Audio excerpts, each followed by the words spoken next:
Assalamualaikum warahmatullahi wabarakatuh.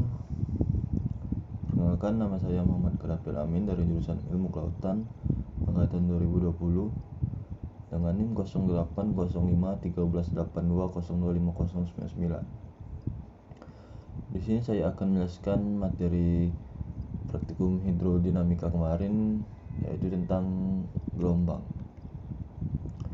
Gelombang dipengaruhi oleh angin.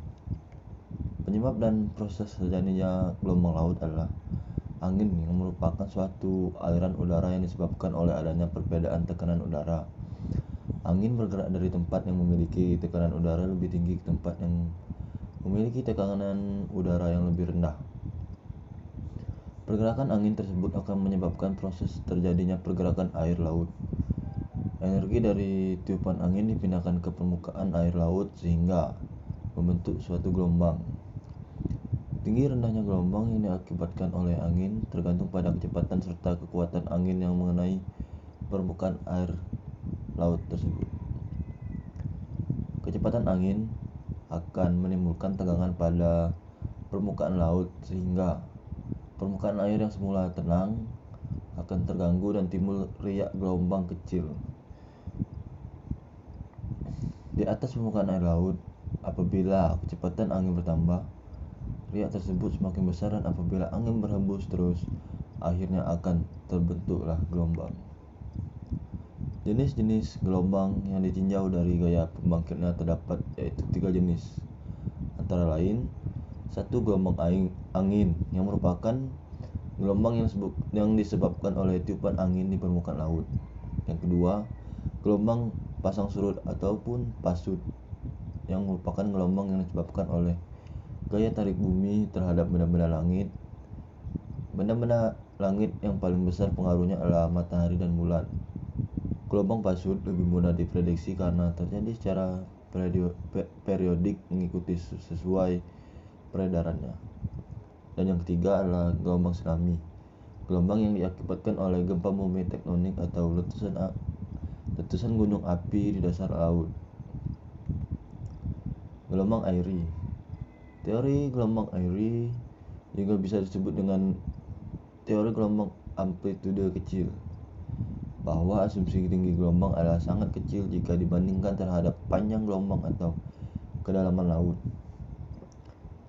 Periode gelombang diasumsikan sebagai variabel konstan yang tidak berubah terhadap waktu. Terdapat anggapan yang digunakan untuk menurunkan persamaan gelombang adalah: 1. Zat cair adalah homogen dan tidak termampatkan. 2. Tegangan permukaan diabaikan. 3. Gaya Coriolis. 4. Tekanan pada permukaan air adalah seragam dan konstan. 5. Zat cair adalah ideal. 6. Dasar laut adalah horizontal, tetap dan impermeable sehingga kecepatan vertikal di dasar adalah 0. 7. Amplitude gelombang kecil terhadap panjang gelombang dan kedalaman air. 8. Gerak gelombang berbentuk silinder yang tegak lurus arah penjalaran gelombang sehingga gelombang adalah 2 dimensi. Dampak gelombang. Yang pertama yaitu dampak positif, antara lain: 1. Menjaga kestabilan suhu dan iklim dunia. 2. Meningkatkan kemampuan adaptasi dan keanekaragaman makhluk hidup. 3. Membantu terbentuk dan terjaganya pantai. 4. Menambah luasan permukaan laut dalam menangkap oksigen di udara. Berikutnya dampak negatifnya, antara lain: 1. Dapat merusak keanekaragaman hayati laut. 2. Terjadinya perkikisan pantai. Yang 3. Naiknya air laut. 4. Terjadinya abrasi pantai. 5. Lebar pantai mengalami penyusutan sehingga lahan yang bisa digunakan penduduk sebagai pemukiman pun menyempit atau mengecil. 6.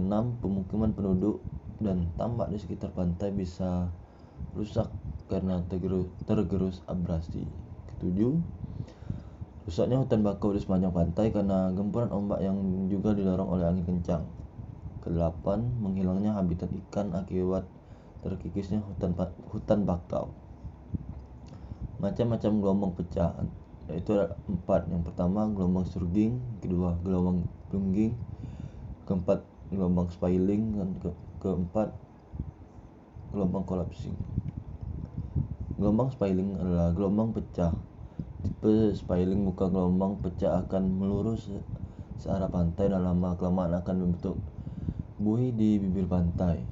Gelombang seperti ini dicirikan dengan kemiringan pantai yang landai. Pecahan gelombang ini jenis terjadi gelombang menjalar di pantai dengan dasar yang landai. Gelombang plunging terjadi apabila kemiringan gelombang dan dasar bertambah. Gelombang akan pecah dan puncak gelombang akan memutar dengan massa air dan puncak gelombang terjun ke depan. Gelombang yang ketiga itu gelombang surging. Pecahan jenis ini terjadi bila lereng pantai yang sangat curam. Pada pecahan jenis ini puncak gelombang naik seperti akan menghujam ke depan, tetapi kemudian dasar gelombang naik ke atas permukaan pantai sehingga gelombang jatuh dan menghilang. Dan yang terakhir, gelombang collapsing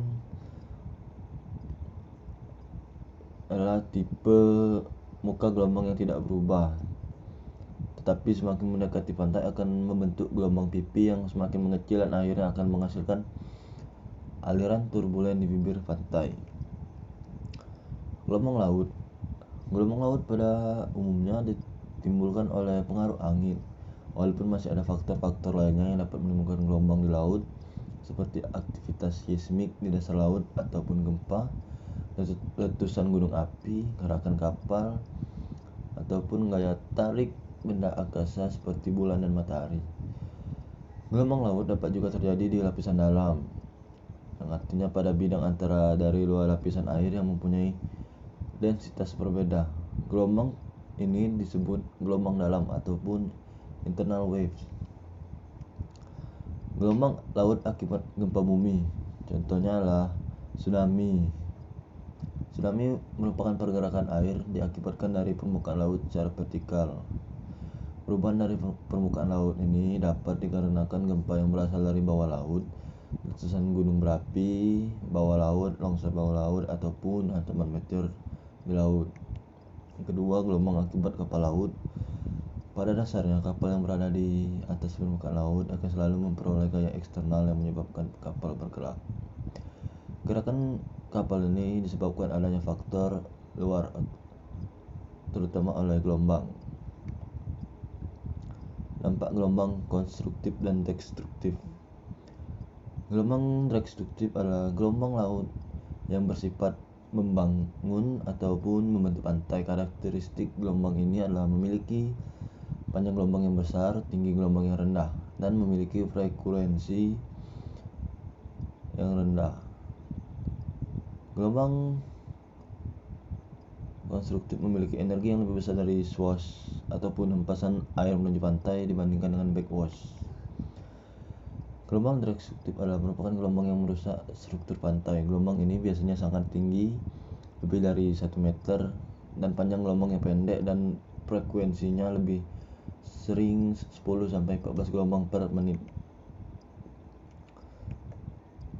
Baiklah, sekian dari